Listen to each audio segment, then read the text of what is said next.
Thank you, everybody, for joining us for the Beyond Words, the Power of Music Therapy. Today's program is presented by our community, Saratoga Grove. My name is Olivia Christie, and I'm joined by my colleague, Vicki Bodefer, who is our Community Relations Coordinator here at Saratoga Grove. Hey, everyone, I'm Vicki. Enjoy the program today. We are a senior living organization here in Downers Grove. We offer independent living, assisted living, and memory care in our private apartments. And we're really glad that you could join us today, so thank you. And before I turn it over to our speaker, I'd like to cover a few housekeeping topics. We invite your comments and questions. At the bottom of the screen, you'll see two buttons, one for chat and one for Q&A. If you think of a question for the speaker at any point during our presentation, you can press one of those buttons and type a question in. We will answer as many of the questions as we can at the end of the presentation. This session is going to be recorded, so we will send you a link after the presentation with a copy of it. Today's presenter is Marcos Ahlman. Marcos is a board-certified music therapist with ALC Palliative and Hospice Care.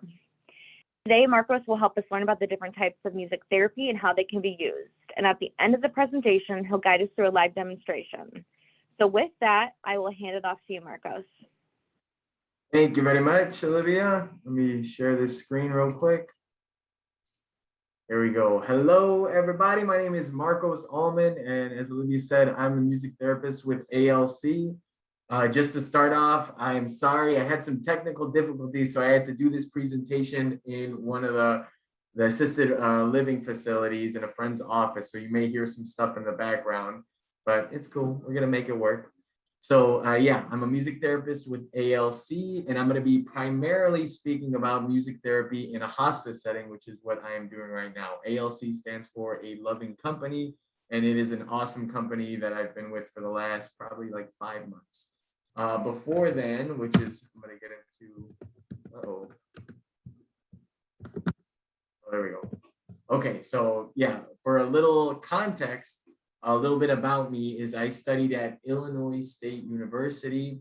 I initially started as a PE major and realized that I don't ever do any exercise, I don't eat really healthy, and that is probably not for me. And so I found out about music therapy and just fell in love with it. And I was very lucky that Illinois State has a great music therapy program. In order to become a board certified music therapist, which is what you need to be if you're going to be practicing music therapy in the United States, you need to complete a 6-month internship before you take your board certification test. I found out through a friend that it is possible to create your own, and they are very rare and they are very scarce, so hard to get. And so I decided to create a music therapy program of my own. And I contacted somebody in Puerto Rico. I'm not Puerto Rican, I'm half Mexican, but I've been to Puerto Rico. If you haven't been, you should go. It is just the most beautiful place on earth. And I contacted one of the only 2 music therapists that were on the island at the time. It's music therapy isn't even that big in the States, but in Puerto Rico, which is kind of the States, it's significantly smaller. But I got in contact with her, and together we created an affiliate program to create the first music therapy internship on the island. And that was very exciting. I'm very proud to help music therapy grow in Puerto Rico. After completing the 6-month internship, they really liked my stuff. And so I was very lucky, and they offered me a paid position, and I loved Puerto Rico. I loved the job, which was in a neuro-intensive care unit at a hospital.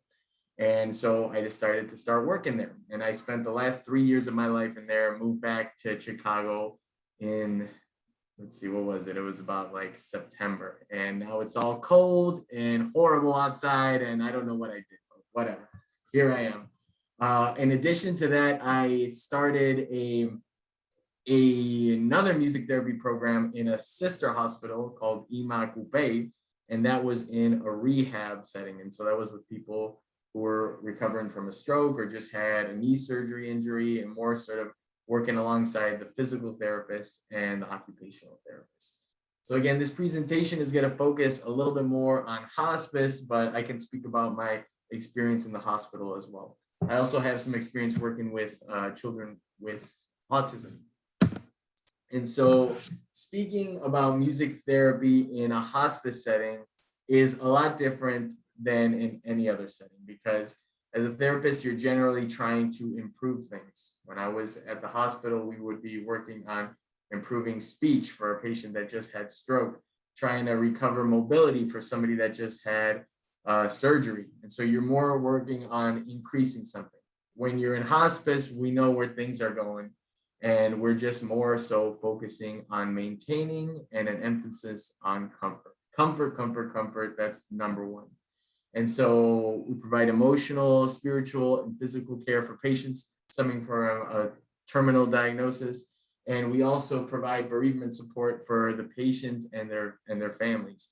And that's a big thing that I was doing more so in a hospice setting, because there's a lot more family involved than in a hospital, especially during the pandemic when not many family members were allowed to visit in the hospital.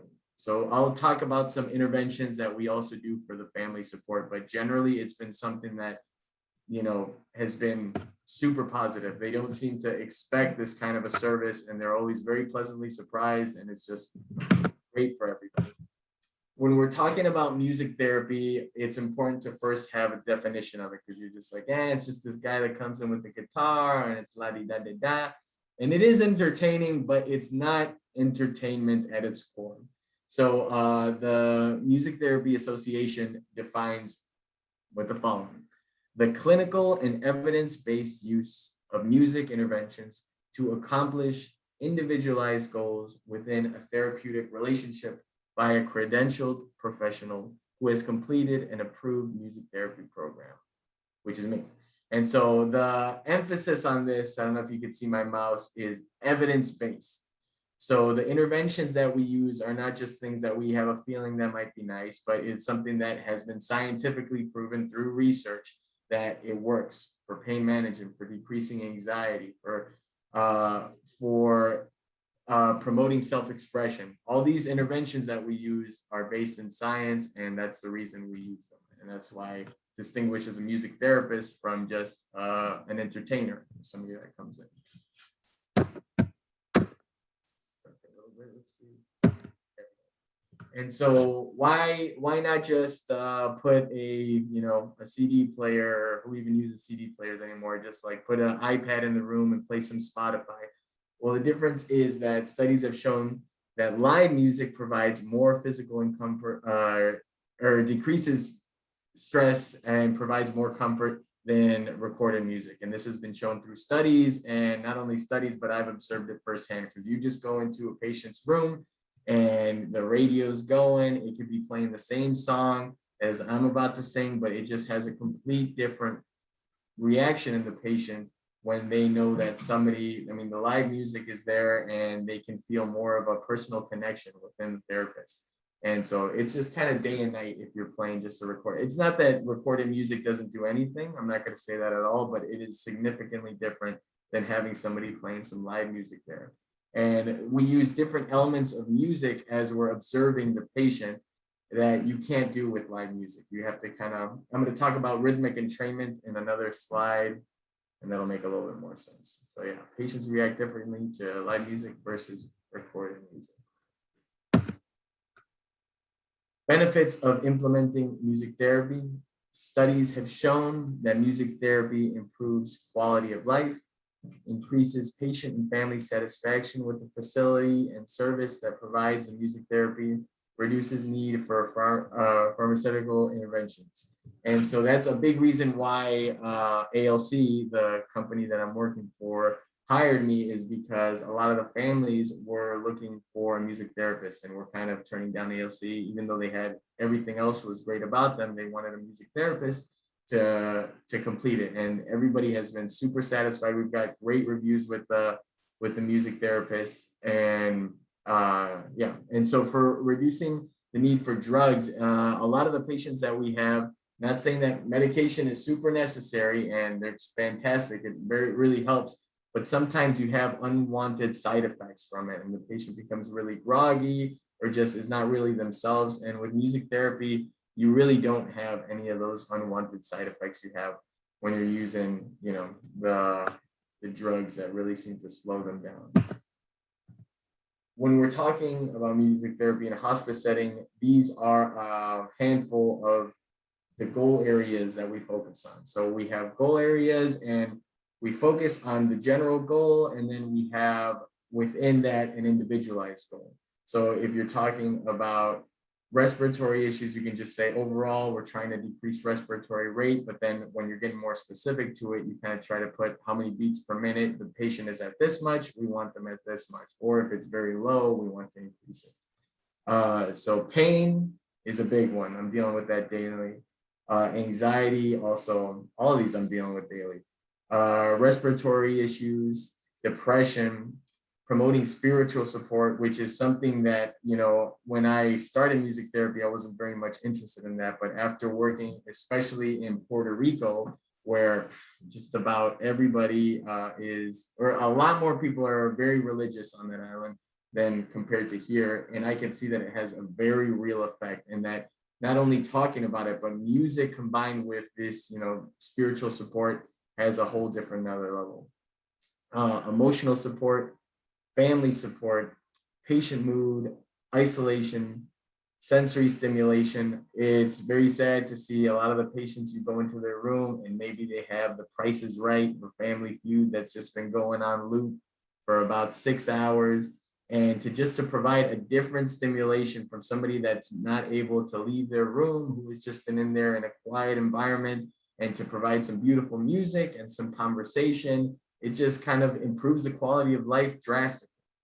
And self-expression, that is something they use a lot with the patients that are nonverbal.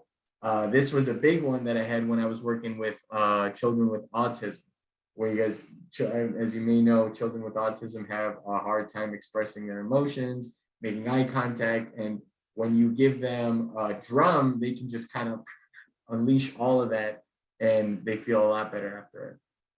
And memory reminiscence. A lot of the families that I deal with, or the patients that I have, music just somehow magically, I don't think anybody can really explain it, but it just brings you, it transports you to, you could just play a song and it'll bring you back literally 50 years. And I have patients tell me all the time, I haven't thought of that in years. I can't believe it. And it's just like, it's something that brings back sometimes mostly positive memories when you have, beautiful music, but sometimes they have difficult memories that they learn to deal with as well. The types of music therapy. So we have, speaking and singing with the mask all day is exhausting. Supportive music therapy aimed at managing physical pain and providing emotional support to the patient. Communicative and expressive involves the person exploring their beliefs, thoughts, and concerns about their end of life. And transformational. Person may experience new insights on the meaning of their life, reaffirm spiritual beliefs, and achieve a level of peace and acceptance on their dying process. And that's something that I just had a very meaningful session the other day, and it was just nice to, the son of the patient just told me, like, this whole thing, he'd been sitting there with his dad quiet for hours, and he said, this whole thing is just, the music therapy is just helping me become at peace with this. And it's just nice to know that he's going out with some beautiful music. He looks super peaceful. And he just kind of, in that moment, was starting to accept his father's passing. Very good. So again, like I said, the interventions that we used are not just like, we just play some music and it'll work out. They are interventions that we have that have been tested and are evidence-based. And so these are a handful of the interventions that we use. So music and relaxation methods would be, I think there's a slide. Yeah, okay. All right, I'll say that. Okay, therapeutic singing. This is something that we would use a lot in a hospital setting. And so since I was in a neurointensive care unit, there would be people that just had brain surgery or had just the day before suffered a stroke. And a lot of those patients would have aphasia, which means that they have problems speaking properly. They lose their ability to speak. And a way to use that is with with therapeutic singing is a way to recover that. And so you have melodic intonation therapy, which I don't think I put on the slide here, but that's a method that you use where it starts out with rhythm and you're using singing, which requires a different part of your brain and uses many different parts of your brain as opposed to speech that just uses one specific part. And so we use rhythm, humming the melody, tapping on the patient's wrist. And so if you're just gonna say, I am hungry, you go, I am hungry, I am hungry. And suddenly you sing, and when you turn that into singing, I am hungry, I am hungry. Patients can do that when they can't say, I am hungry, but they're able to sing it. It's really incredible. And so gradually you start to take out the singing and it starts to sound like normal speech, but it just, you could see like there would be a click in the patient's head like, oh my God, I just sang, I am hungry, and they literally cannot speak it. It's fascinating. Therapeutic instrument play. This is something that I would use to recover. I mean, this basically means that you're using instrument play to recover some sort of ability, which would generally be movement. And so there's an instrument called a cue chord, and it's really cool because it's basically like a ukulele, but you do not need any skill to be able to play it. It just has a button that says C, and then you strum it and it sounds like a C chord, G, G chord. And so you can use those instruments, and I'd just be playing a different chord progression, and the patient would be motivated to make a movement with their hands to recover that speech, or I'm sorry, not speech, mobility in their fingers. Or it could even be used, like, especially in Puerto Rico, they're very big on salsa music. And so, and it's people over there just know how to dance and they just have the rhythm. It's a beautiful thing. And so if you give them some shakers, which would generally be, I wouldn't use like the tight maracas because you want something like bigger. It would be just like these big shakers that we had, and you can use that for recovering mobility. And it's just something that motivates them. And in a way is, even though it's a very painful process to recover that mobility, it would make it fun, and therefore the patient would be more willing to push themselves a little further and would have more progress. And there was literally a handful of times that it just like made me very emotional, and it was just fascinating people, and made, you know, the nurses and the doctors there realize, okay, music therapy is a therapy. It's not just, you know, it's not just a nice little thing. Or there would be patients that they told me that the patient was brain dead and the patient was not reacting to anything, but when you play music, they start tapping their finger, they start, you know, shaking their head a little bit, and then the doctors would come in and just be like, okay, this guy's not brain dead, we're gonna keep on going. Lyric analysis, it's not all about movement. There are some of the patients that I have that do not want to sing, that don't want to play music, they want to listen to it, but they just like, they're not very musically inclined, which is okay, especially in hospice where you are just focusing on comfort. If they don't want to do it, they don't have to do it. They can do whatever they want to do. Lyric analysis, there is specifically one patient that I have that just likes, I will print out a sheet of paper with the lyrics on it, and we will just basically talk about it. And so it gets him through some emotional things. If he's talking, if it's a love song specifically with him, he loves love songs and talking about his wife who passed away, and he can just like recall memories that he had with his wife that relate to the song. Rhythmic entrainment. Yeah, I'm gonna say rhythmic entrainment for next. But I'll talk about it in a hospital setting and then in a hospice setting next. But rhythmic entrainment, like I said, is basically the use of rhythm to synchronize. To synchronize is the main word that you want to use here. This would be big, again, with patients that are recovering from some sort of, I was primarily had patients that just had knee surgery and were trying to recover their ability to walk. And so they would be I would do it alongside the physical therapist.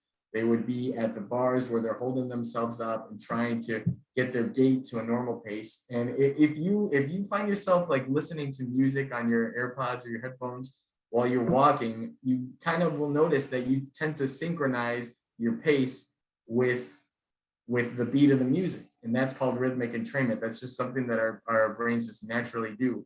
And so by using that, it really motivates the patient and just gets them to recover that normal gait. And so that's how you would use it in a hospital setting. Again, I'm going to speak about in a hospice setting next. Excuse me.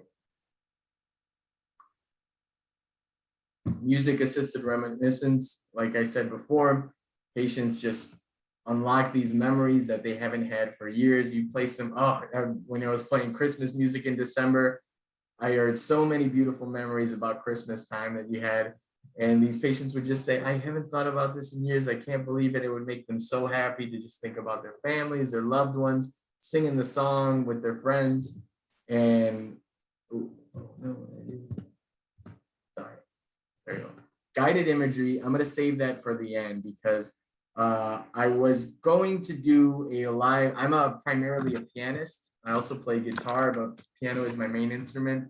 I was going to do, when I've done some sort of presentation before, which I have very little experience with, I would do it live. But since it's on Zoom, and this is literally the first Zoom thing I was doing, I was like, I don't know if it's gonna work out that well. I don't know if there's a lag. So I made a video at the end with some guided imagery, which we're all gonna do together. Legacy projects. This is something I'm very proud of. This is something that is focusing on family support. And I bought this kind of expensive stethoscope. It's really cool. And what it does is it synchronizes you. It's got a little device on the stethoscope, which is a normal stethoscope, that basically you're listening to the heartbeat, and then it will bring that heartbeat to an app on my phone. And so basically it'll record the heartbeat, and then I have the heartbeat on my phone. I can use GarageBand to then edit that and put a loop on the heartbeat, and then play a special song over the patient's heartbeat. And so if the patient had a song that they especially loved, or they were very religious, I could play a religious song over it. And or if it's just a song that the family members enjoy.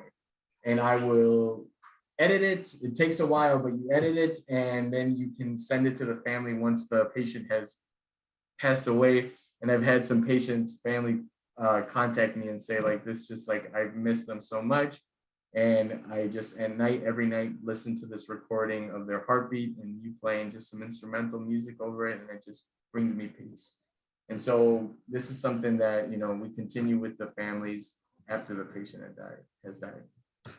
Music therapy, listening. So there are patients that literally just want to listen to music. They don't want to talk about it. They don't want to do anything other than listen, but still increasing that sensory stimulation. If you're just sitting in a room doing nothing for days on end, that's a positive thing. So I was going to talk about rhythmic entrainment that I use more so. I used it in the hospital, but this is more so that I use in a hospice setting. I'm just going to read the slide. Respiratory and heart rate can be altered through rhythmic entrainment. Entrainment is defined by a temporal locking process in which one system's motion or a signal frequency entrains the frequency of another system's. The music synchronizes with the patient's vitals through gradual increase or decrease of the tempo. The music therapist can decrease or increase the respiratory and heart rate. So I use this a lot for promoting deep breathing, which will decrease pain, anxiety, increase alertness. So in a hospice setting, I can't do so much the heart rate like I could in a hospital where you have literally the monitor that's showing you the heart rate. But what I do is I just take a minute and observe the patient, and you see how they're breathing, and you kind of get the rhythm of it. It's not always completely steady, but you just want to get more or less that rhythm. And then you start to play music you meet the patient where they're at. You don't put it where you want it to be. You meet the patient where they're at, which is called the ISO principle. And you start to synchronize with that patient for the next 5 minutes. I'll start playing at the rhythm that they are. And sometimes they can consciously see that what I'm doing, but other times it's just kind of subconscious thing. And then we synchronize with each other. Once we have been playing together for a while and the patient has been breathing, we're synchronized, I can then start to gradually, very gradually, it can't be a quick thing, reduce the tempo of the music. And since we're synchronized, the patient also, it promotes deep breathing, and they stay with me, and then I'm playing very slowly and they're breathing slowly, which decreases pain, tension. In the hospital, sometimes it would have to be that we needed to increase heart rate. The patient had a really low heart rate, and then you start playing some upbeat music, and that really gets it going. Or the respiratory. Improvisation, self-expression for patients who do not have the ability to verbalize. Self-expression for patients who can verbalize but are unable to find the words to describe how they feel. Release frustration or anger. I had a patient that had therapy or who had some throat surgery and was cognitively completely there, but just unable to speak. And you could see it was so frustrating for him. And so you could just say like, play how you feel. And I'd be jamming and improvising with him. And he would just have these shakers and he would just like unleash. It doesn't need to sound good. That's another thing about music therapy. It's not music education. It does not matter how you sound. We're not trying to teach you music. We're trying to use music. And so the patient would just like vigorously play, and you could just see that he would just be unleashing that frustration of not being able to speak, of having pain, of just not being able to see his family through COVID, which he would write some things out to me, but it would just take forever and he'd get frustrated. And by the end of it, he's smiling and he just got to let use the music for self-expression. And this, like I said, is a very big thing that I would do with, I had two clients in Puerto Rico that were children with autism. And when they would get frustrated and throw their tantrums, you just give them a shaker or a drum and they just let it all out there. Isolation. And so, especially with COVID, isolation has been a big thing. And so a lot of the times I sing a cappella, and there's studies that show that when you're holding the patient's hand or stroking their hair or just like touching their shoulder, which is generally what you do with a man, it really decreases feelings of isolation and promotes relaxation. So family support. Families are always welcome to participate in music therapy sessions. Families often feel a sense of relief and comfort that their loved one is being cared for in a humanistic way, which is a reason that a lot of people have now turned to ALC, because we have a music therapist when other people don't. And of course, having the nurses and the caretakers, that is all incredibly important. It doesn't get more important than that, but there is a whole nother level of care that we're approaching from. ALC also has a social worker and a chaplain, and they're fantastic. They're the best I've worked with. Patients and families can create positive memories together. Family members can take a break from feeling like a caretaker. Yeah, so oftentimes for the last few years of somebody's life or the months there, it doesn't seem to be, I mean, the families generally are always very happy and willing to do it, but you kind of just feel like you're a nurse or a caretaker if you're just constantly taking care of the patient, and that's all you've been doing for the last few months. And so to take a moment to sing a song together, to hold hands, to share memories, and to feel like a wife, to feel like a husband, to feel like the children, it's just, it just relieves a lot of tension and creates these positive memories instead of just negative memories of having to change the patient and feed them constantly. And so you just feel like a family member. So guided imagery, which is something we're about to do, addresses emotional and physical stress, can be helpful in focusing on the present moment, clears the mind. And so what this intervention is, I'm going to start off with some instrumental music. This is the first one I've made that's kind of like this, so it's not perfect, but we'll get through it. I started off with the song "What a Wonderful World," I think it is, and since my peaceful place is somewhere on the beach, which is, I get these memories on my Snapchat, just like what you were doing a year ago. And a year ago, I was in the rainforest and on the beach, and I don't know what I'm doing here. But so I put just kind of like some waves in the background. And we're just going to be trying to, if you have any pain, any anxiety, any negative feelings at all, we're just going to try to focus on those and not let those take control of you. You're not going to ignore them. They're there. We have to accept them. We have to honor them. But at the same time, we're not going to let them control us. And so we're going to control them by trying to convert it into a light that we're just going to imagine in our head that grows with the music and then gradually fades. So I'll let you guys listen in. It's 15 minutes long.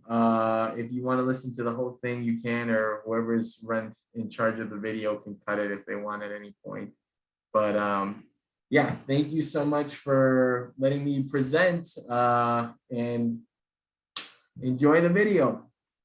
Unfortunately, no, I'm not hearing the music on our end. Oh no. But we will send a follow-up email to all the participants, and I'll include a link to this YouTube video so that you can go through this guided imagery experience on your own. Why don't we bring Olivia and Vicki back on, and they can close this out and tell us a little bit about Saratoga Grove. Yes, thank you so much, Marcos. That was very interesting. I really appreciate you taking the time to educate us on music therapy. I'm going to just touch base for anyone who doesn't know a lot about Saratoga Grove. Like I had mentioned, we are an independent living, assisted living, and memory care here in Downers Grove. Our community has been serving seniors for 30 years. And our community is really what I would consider a place that you can age in place. Not only do we have the independent assisted memory care, we share the campus with our sister facility, which is Providence Downers Grove, and they have skilled nursing as well as long-term care, which is also great for our residents if they ever need rehab or anything like that. Does anybody, I'm not seeing any questions in the chat. Vicki, do you have any questions for Marcos? I do not. It was a wonderful presentation. Thank you, Marcos, for sharing that with us. You're welcome. And yeah, I forgot to show the slide at the end, but again, I've been working with ALC for the last few months, and they've just been a phenomenal company to work with. And so if anybody has any question about our services, I put the number up there. They have great nurses that are super experienced. And like I said, a chaplain that's fantastic, the best social worker I've worked with. And you get me. So if you have any questions, you can call that number. Thank you. Awesome. Thank you so much. And thank you to everyone who has joined us for our webinar. If you have any additional questions about Saratoga Grove, please feel free to email us at sg@provlife.com. And on behalf of Saratoga Grove, thank you again so much for joining us. We really appreciate it. Have a wonderful day. Bye, everyone. Thank you.